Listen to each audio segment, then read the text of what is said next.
Hello friends, and welcome back to r/ProRevenge. Let's start our video with a story in which our OP's neighbors turned out to be greedy parasites. But before we begin, don't forget to subscribe to our channel if you're new here, and turn on notifications so you don't miss a new video every single day. Here we go. Family wants to live in our house rent-free. Okay, so this happened maybe 8 or 9 years ago, so the details may be a bit fuzzy. We were moving to a different town, and the property market was pretty dead. So after months of having the house up for sale and our moving date approaching, we realized we were going to have to move and try to sell the house later. We also considered getting someone we trusted to live there for the interim to take care of the property. So a little background. We had some contact with this guy, Mark, and his family because I and one of their 4 daughters had a mutual friend. They were notorious around the small town for being the worst tenants.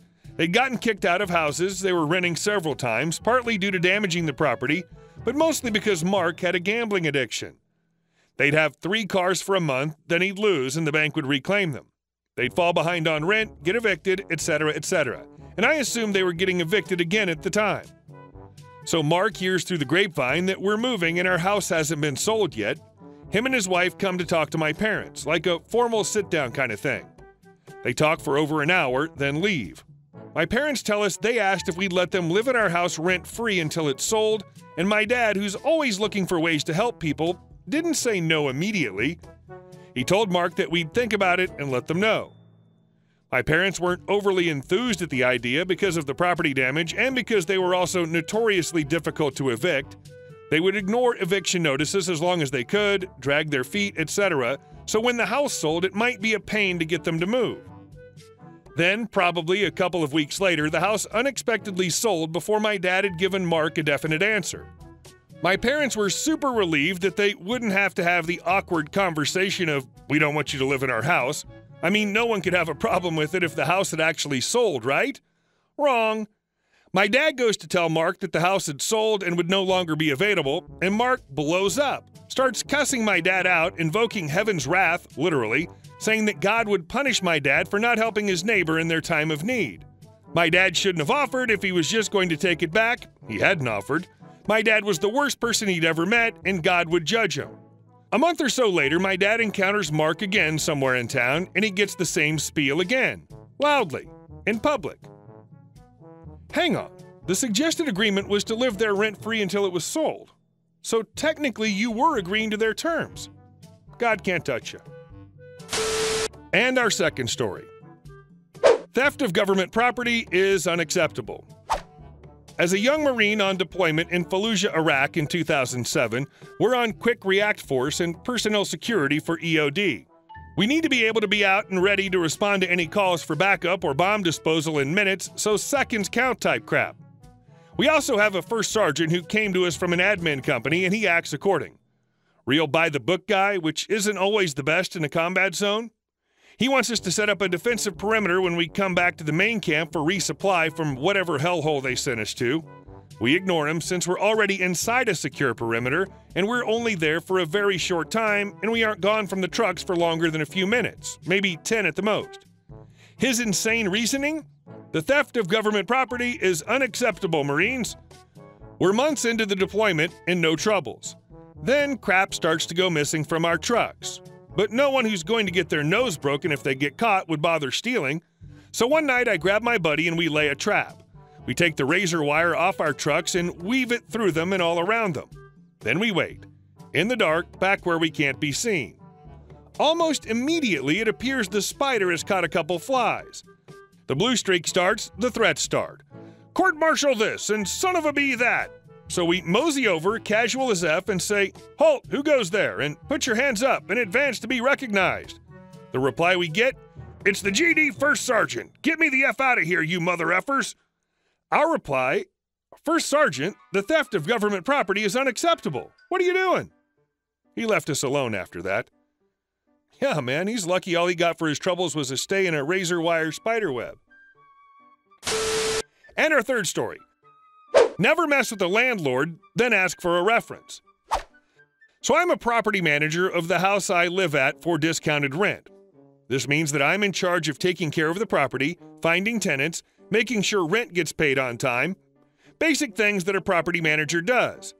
So I had a friend who was looking for a place to live with his girlfriend, and since I knew them, I figured I'd help them out. I was able to convince the owner to give them a discount on rent, about $300 lower than market value. In exchange, I told my friend that he would need to help with maintaining the property. Stuff like maintaining the garden, keeping up with the trash, ensuring the house is kept clean. Pretty basic stuff for a 26 and 28-year-old to do, right? Well, for the first month or so, it was perfect. House was maintained. It was like 4 adults lived there. After the 30-day test period went by and we signed a year lease, their true nature surfaced. Saying that I lived with pigs would be insulting actual pigs. It started out small, a bowl left out a day or two here, some trash accidentally left on the floor there. Then it started accumulating. Suddenly, the basement and garage became the storage space for them, their family, and their friends' stuff. You'd think, hey, at least it's organized and not in the walkway, right? Nope, it was everywhere. I wouldn't be able to get into the garage because a bunch of stuff would be cluttered everywhere. Dishes would be left in the sink for weeks. Bathroom wouldn't be cleaned unless I started doing it. Black mold started growing in the bathroom. Other forms of mold would be growing in the kitchen because they wouldn't clean up after themselves. We'd get ants every day because they couldn't wipe down a counter after spilling sauce. When I did the house walkthrough, their room would look like a tornado and a hoarder had a baby. Slight exaggeration? Nope. Their pet would poop and pee around the house and they wouldn't clean it. I didn't understand how I could have 4 cats and 6 litter boxes around the house, yet somehow those areas smelled better than when I walked past their bedroom door. Keep in mind, their door led to a staircase and their actual bedroom was upstairs. They must have let trash accumulate for months. Finally, after about 7 months, I sent them a very professional and polite message saying that after their lease is up, it'd not be renewed. I told them we'd not be kicking them out. However, if they wanted to move out early, I'd accept a 30-day notice and not do any charge for the early termination, and I offered to give them their security deposit in full without anything taken out if they left early. That's when crap hit the fan. One of the tenants completely blew up on me, basically calling me a bunch of names, saying I was a horrible friend and threatening to sue me for breaking the lease. I repeatedly told them I was not kicking anyone out and simply not renewing the lease. The remainder of their time, they decided to continue to let the house get worse, and I ended up having to get a cleaning service to help with the house.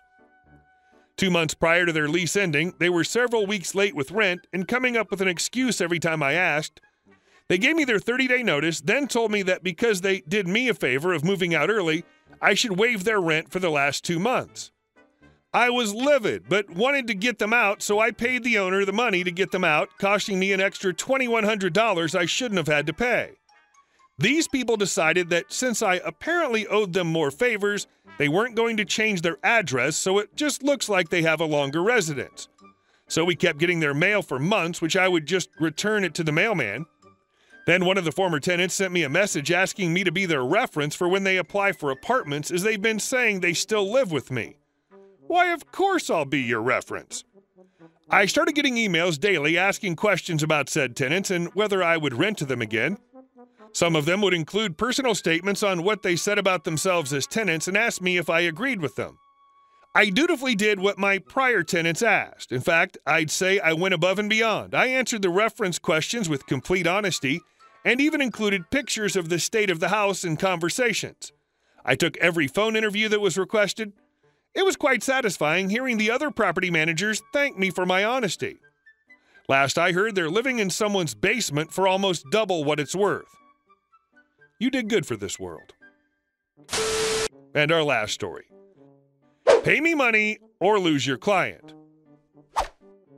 I used to do freelance translating work a few years ago, and I finished a project for 1,200-word technical manual for an Indian client that had good reviews on their industry profile, ProZ.